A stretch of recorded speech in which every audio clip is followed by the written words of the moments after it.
हजार के ऊपर की क्लोजिंग दी है, बढ़ता जा रहा है सोना। ड्यूटी कट के बाद यहाँ पे बढ़ेगा धीरे धीरे तो। यस, मतलब इंडिया का प्राइस कुछ ज्यादा मायने नहीं रखता है और इंडिया हाँ, का डिमांड भी कुछ खास खास मायने नहीं रखता है ग्लोबल मार्केट्स के हिसाब से। तो अपना तो हाँ, मैथमेटिकल कैलकुलेशन है ग्लोबल प्राइसेस का, इंडियन प्राइसेस इंपोर्ट ड्यूटी के हिसाब से। सो आप इंडियन इन्वेस्टर्स को यहाँ पे डेफिनेटली दो दो चीजें पॉजिटिव हो सकता है। आप मीडियम टू लॉन्ग टर्म अगर देखेंगे, यस ड्यूटी का इम्पैक्ट आपको आ गया है, खत्म हो चुका है। इसके बाद अभी इंटरनेशनल मार्केट्स में हमारे जो काफी पहले से जो हमारे हाउस कॉल था कि $2600 $2620 तक अपसाइड जाएगा, वो काफी नजदीक आ चुका है। $2500 के आसपास तो आ ही चुके हैं एंड आई थिंक 100 सवा 100 डॉलर का अभी भी अपसाइड है।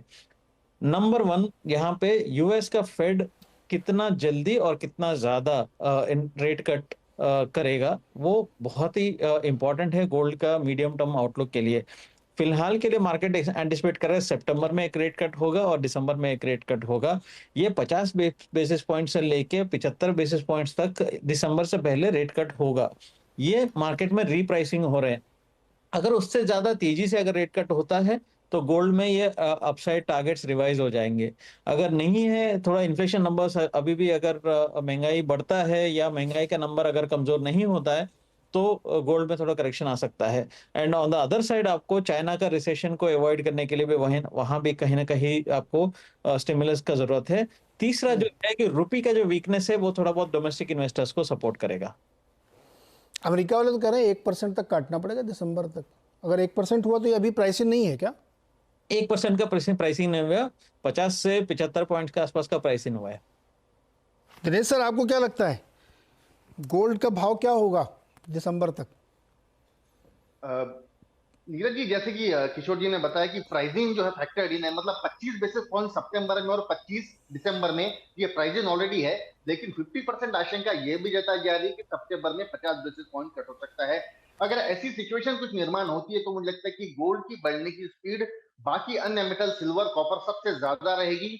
और अगर हम इसको चार्टिस्टिकली भी देखते हैं तो नीचे से 66,050 का जो लो बनाता है वहां से इसमें 4,000 रुपए की तेजी ऑलरेडी आ चुकी है। 70,640 के लेवल तक भी चल रहे हैं। अगर 70,500 के आसपास इंट्राडे में की अगर मिलता है तो मुझे लगता है कि 71,000 का लेवल ये आज या कल तक क्रॉस कर सकता है। गोल्ड में सिल्वर के मुकाबले स्ट्रेंथ बहुत ज्यादा है और बुलिश बेट इसमें ऑलरेडी इंक्रीजिंग है, तो मुझे लगता है इसमें बाय साइड बने रहना चाहिए। रही बात दिसंबर के हद तक, तो मुझे लगता है कि 72,500 के लेवल ये दिसंबर तक छू सकता है। ओके, बड़ा इंटरेस्टिंग है। देखिए इंडियन गोल्ड प्राइस क्या है, 3 चीज़ों का कॉम्बो है, करेंसी, ड्यूटी और इंटरनेशनल प्राइस। अब यूएस में रेट कट की बातें हो रही हैं, चाइना में भी बातें होगी, पैसे डालने ही पड़ेंगे। अगर ये सब होगा तो गोल्ड भागेगा।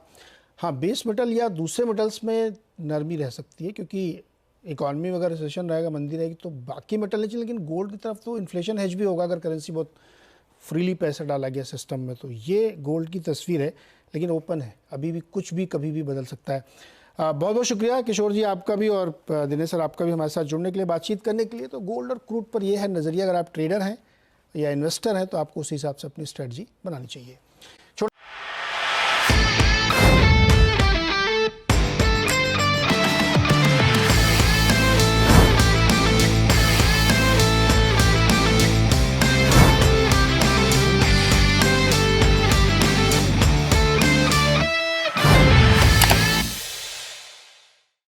बता दें कि मनी कंट्रोल पर दिए गए विचार एक्सपर्ट्स के अपने निजी विचार होते हैं।